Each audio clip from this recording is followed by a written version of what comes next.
I will tell you, as my friend Matt Whitaker told me this afternoon, 10 times out of 10, I'd make the exact same decision.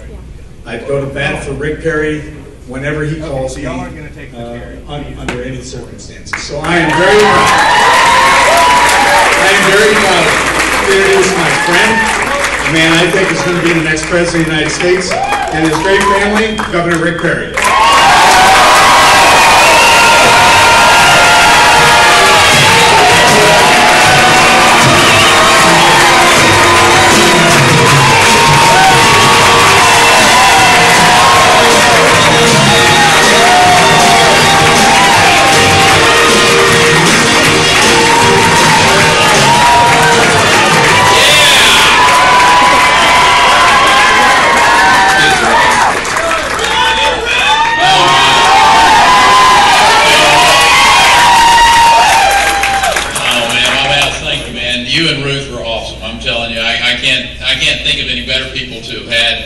Work in Iowa for us. They did a fabulous job, and I want to take a moment and just say thanks to the people of Iowa.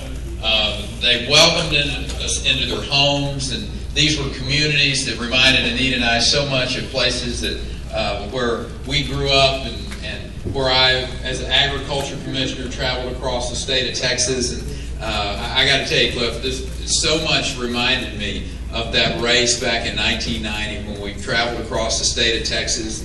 You know, nobody thought we had a chance to win, and we surprised a lot of people. And the fact is, we had that same feeling here. People who love America, who love the values that this country are based upon, and this, you know, and all of you folks who travel from 30 plus states to come here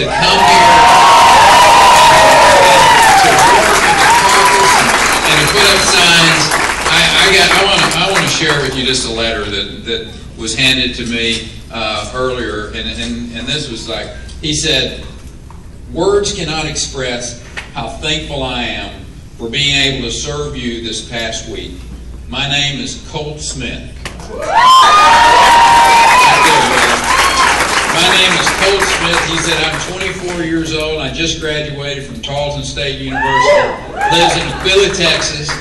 And he said he got his BS degree in ag, and he said he also, in Aquila, he graduated in the top 10 in his class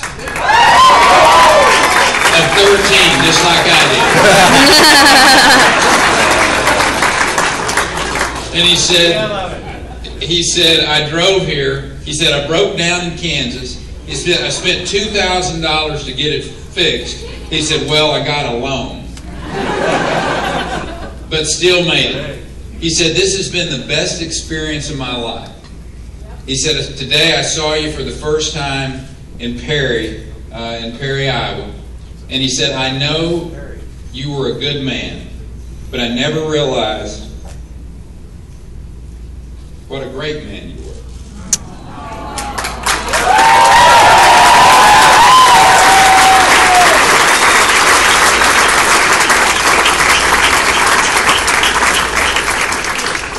He said, "It brought me to tears to see a man who feared the Lord. And when you told that soldier, or you called him your Christian brother," he said, "it blew me away."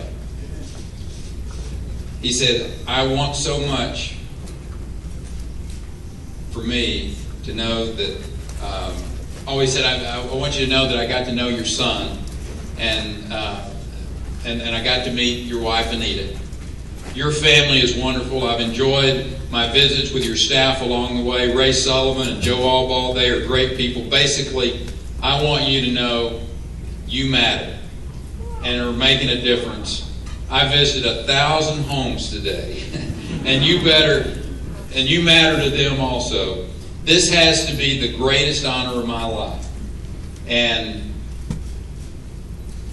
you need more volunteers to help you in South Carolina. Count me in. I'll be happy to serve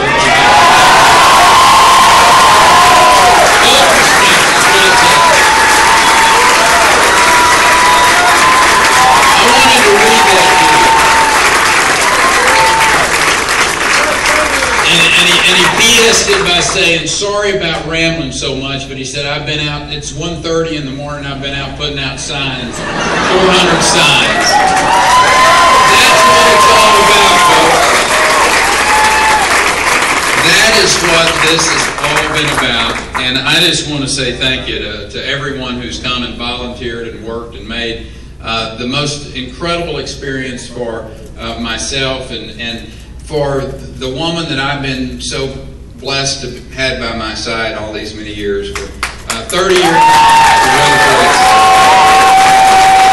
There's not anybody that's fought any harder, that's been a greater partner than my wife Anita and my sweetheart and the love of my life. And we're blessed tonight to be standing on this stage and representing the state of Texas and frankly representing America. And I think the values that are so important to our country. And to be here with my children, Griffin and Meredith and Sydney. You know, when I began this campaign a little more than 4 months ago, I didn't do it because it was a lifelong ambition to be the President of the United States. I did it because our country's in trouble. Many of you have heard the story of us, Nita and I, sitting on the couch and talking about that this wasn't my purpose in life, but our country was in trouble. And it was my duty to serve my country one more time. And this campaign's never been about me.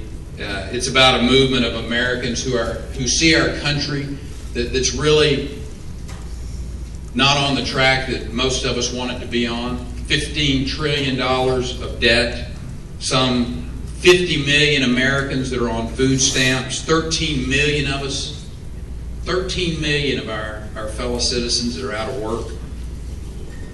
They don't see a Washington that's willing to make hard decisions to help them, to get them back on their feet again. They're looking for people to make some right decisions. They're looking for someone that will stand up and give them hope that we can get this country back on track again. But with the voters' decision tonight in Iowa, I decided to return to Texas, assess the results of tonight's caucus, determine whether there is a path forward for myself in this race. I believe that this is the greatest nation on the face of the earth. A nation that I was blessed to serve as a pilot in the United States Air Force. A nation that has been and will continue to be a beacon for freedom around the world. And Dan Moran, you,